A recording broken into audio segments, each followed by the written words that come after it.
Hi, I'm Tom Hens, owner of NewWoodworker.com.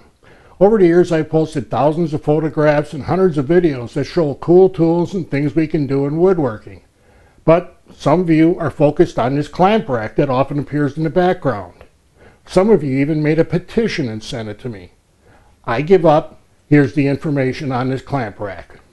I made this rack out of 3/4 inch red oak because I had some in the shop, and it should be strong enough to handle this kind of weight. The length of this rack was determined by the amount of space I had on the wall between two cabinets. I suppose I could have moved one of the cabinets, but I didn't have any better place to put them. To figure out the spacing, I put two clamps on a bench together and measured from the outside of one bar to the inside of the other, and then added 3/8 of an inch. And it turns out that spacing works out real well in the finished rack.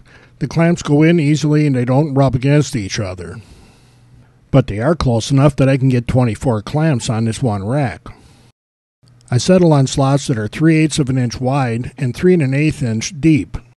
After laying out all the slots, I drilled the holes at their end and then used a jigsaw to open up the slots and square up the end part.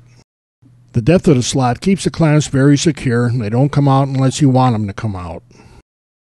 The top is centered on the wall piece and joined with glue and a row of screws to add extra security. I also added 4 gussets located between slots to add more strength to the assembly. The rack is bolted directly to 3 studs behind it using 5/16 inch diameter lag bolts.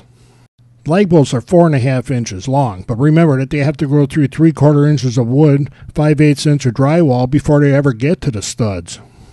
The rack is mounted 2 1/4 inches below the ceiling to make sure there's room for getting the heads of the clamps in and out of the slots. And that amount of headspace makes it easy to put the clamps back in place without beating up the ceiling. I'm not giving away any extra space above the clamp rack, but it is easy to get the clamps in and out. And there you have it, everything you need to know to build a clamp rack like this for your shop. And I'm hoping this gives some of the folks out there something better to do.